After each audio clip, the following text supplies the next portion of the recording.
Let's talk about gardeners, or maybe those of you who don't have space for a big garden at your home, but you would like to grow some fresh vegetables that you can enjoy right out of the patio. So this is just a simple, this one's a 15-gallon plastic bucket. We're gonna recycle it. This was purchased with a tree or something in it. And so what I'm gonna do is I'm gonna make up a soil mix. Now you can buy a soil mix, but it should, when you're done with it, be roughly about a third sand, about a third compost, and some topsoil, and then some peat. Why the peat? You can buy peat at any box store, any garden store. The reason for the peat is that it makes the bucket much lighter, and it causes the water, both to the capillary moisture to be retained, and the high volume of moisture, if you happen to overwater, will percolate right out of the bucket. So I'm gonna go over here. This is some well-aged compost, and it has some topsoil mixed in with it. So I'm gonna fill my bucket a third of the way with this material. This is sand. Sand is very heavy. And then finally, my Sphagnum peat moss.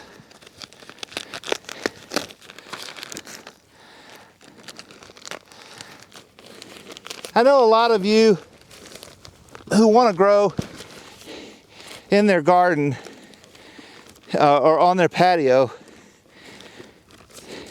sometimes have a real hard time being successful.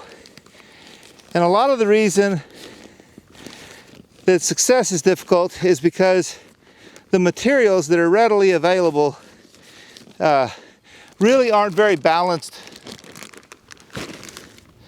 for vegetables. And the truth is, when material gets stuck in a bag like this, even the good quality potting soil mixes that you get at the store, they've been in a bag which has suffocated any kind of living organism that's in there. And remember, it's the living organisms that are actually responding to the root exudates to feed your plant. So I'll automatically have a higher degree of success by using materials that are out here, because I'm not buying something that has been made sterile. It actually has the living organisms in it already. So I think I've filled my bucket pretty full for being able to mix it. So we're gonna take a couple of minutes. I'll get this all mixed up, and then we'll go straight to planting.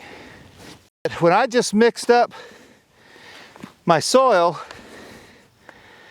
one of the things I just did was I put a whole bunch of air in it.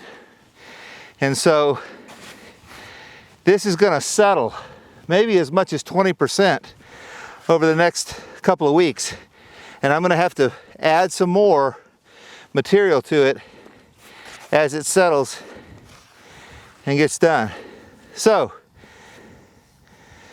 here's my bucket, it's ready to go. Now I like to plant a lot of stuff in a small space, because what I've found is that if I pay attention to the days to maturity, I can get a whole lot more in my bucket than I would be able to without it. So the first thing I'm going to transplant is my tomato. That's going to be my biggest item, and it's going to take the longest to get ready.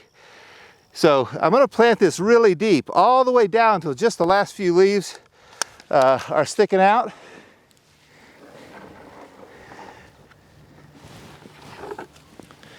I'm going to put some of my compost tea.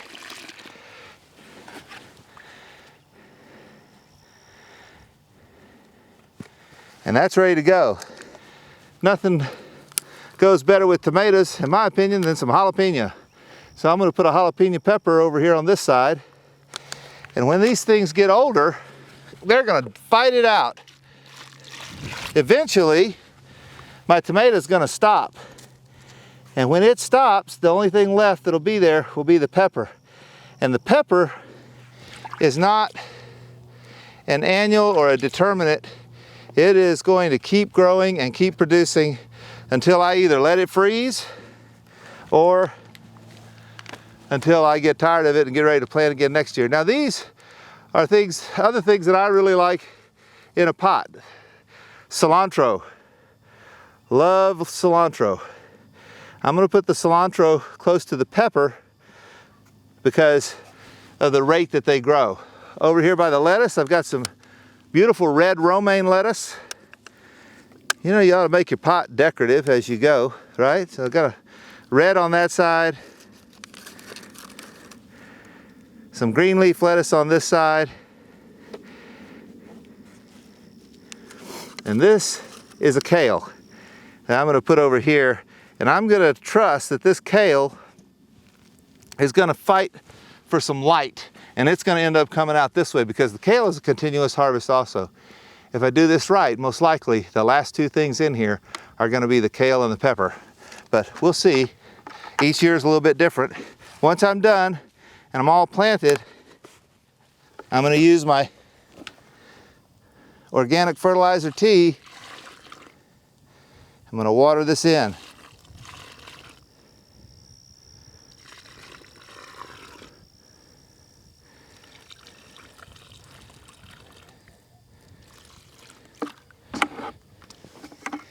The first time that you water in a pot, until the pot gets fully saturated or absorbed with water, it's going to try to sit on the top of it for a little bit.